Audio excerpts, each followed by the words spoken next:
दोस्तों मनीषा केस में 65 दिन हो चुके हैं जो सीबीआई के पास ये केस मौजूद है। अब सीबीआई सुसाइड लेटर की फिर से जांच कर रही है। ये सुसाइड लेटर जो मनीषा की मौत के 8 दिन बाद लोकल पुलिस द्वारा दिया गया था, इसकी जांच सीबीआई अब फिर से कर रही है।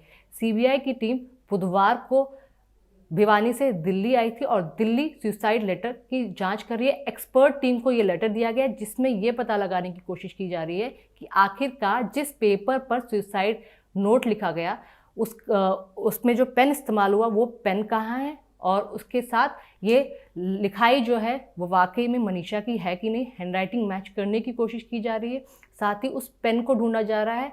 और इसके साथ साथ सीबीआई ने ये भी बताया है कि क्योंकि ये सुसाइड नोट मौत के 8 दिन बाद आया था, अचानक से आया था और लोकल पुलिस द्वारा दिया गया था, तो सीबीआई अपनी तरफ से कोई भी पहलू नहीं छोड़ना चाह रही है। और एक्सपर्ट जो हैंडराइटिंग एक्सपर्ट है और सुसाइड नोट मामले में जो एक्सपर्ट्स हैं, स्पेशलिस्ट हैं दिल्ली में, उनकी निगरानी में इस सुसाइड लेटर की जांच हो रही है। इसके साथ साथ वीरवार को मनीषा के पिताजी से सीबीआई ने फ़ोन पर बात की है।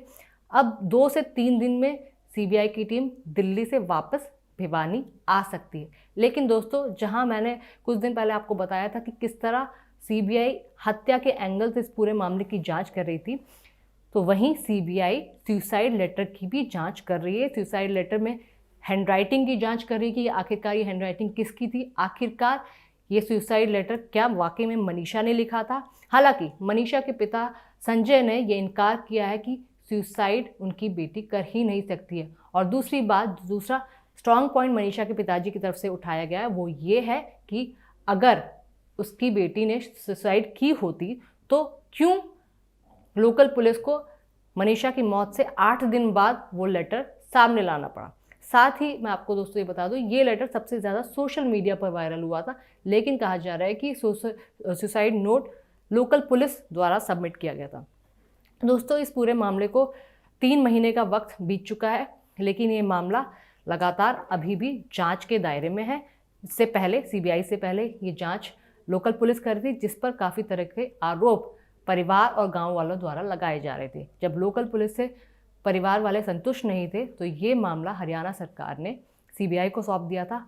लेकिन सीबीआई क्योंकि अब तक 3 बार सीबीआई भिवानी आ चुकी है और अगले 2 से 3 दिन में भी भिवानी आने की उनकी उम्मीद है, इसलिए सीबीआई की तरफ से कम जो 65 दिनों का पूरा कोर्स रहा है, सीबीआई की टीम ने हर एक पहलू की जांच करने की कोशिश की है। पहले पूरा मामला हत्या के एंगल से देखा गया, विसरा रिपोर्ट, एफएसएल रिपोर्ट और तमाम ऐसी रिपोर्ट तैयार की गई हैं। इसके अलावा पोस्टमार्टम रिपोर्ट भी एम्स से कलेक्ट की गई है और साथ ही अब सीबीआई उस सुसाइड लेटर की भी जांच कर रही है जो भिवानी पुलिस की तरफ से परिवार को दिया गया था और कहा गया था कि पेस्टिसाइड शॉप से कीटनाशक खरीदकर और सुसाइड नोट लिखकर मनीषा ने सुसाइड की थी।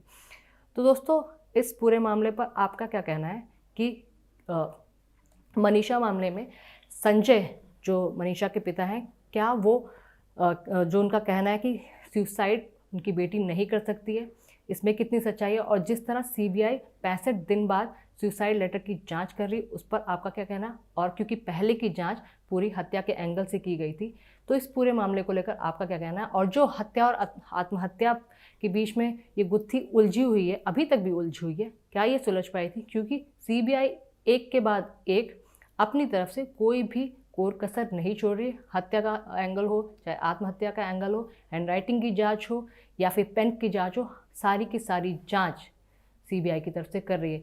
और इस पूरे केस में फ़िलहाल एक इम्पॉर्टेंट पॉइंट ये है कि सीबीआई उस पेन की जांच कर रही है, पेन को ढूंढ रही है, आखिरकार जिस पेन से ये सुसाइड लेटर लिखा गया था वो पेन कहाँ है। दोस्तों, अगर हैंडराइटिंग मैच हो जाती है, क्योंकि सीबीआई मनीषा के पिता ने जैसे कहा है कि उनकी बेटी बिल्कुल भी सुसाइड नहीं कर सकती, लेकिन सीबीआई की तरफ से हैंडराइटिंग की भी जांच होगी। एक्सपर्ट, दिल्ली में बैठे एक्सपर्ट इस हैंडराइटिंग की जांच कर रहे हैं, तो हो सकता है आने वाले दिनों में ये मामला बिल्कुल सुलझ जाए। दोस्तों, इस पर आपकी राय ज़रूर बताइएगा। नमस्कार।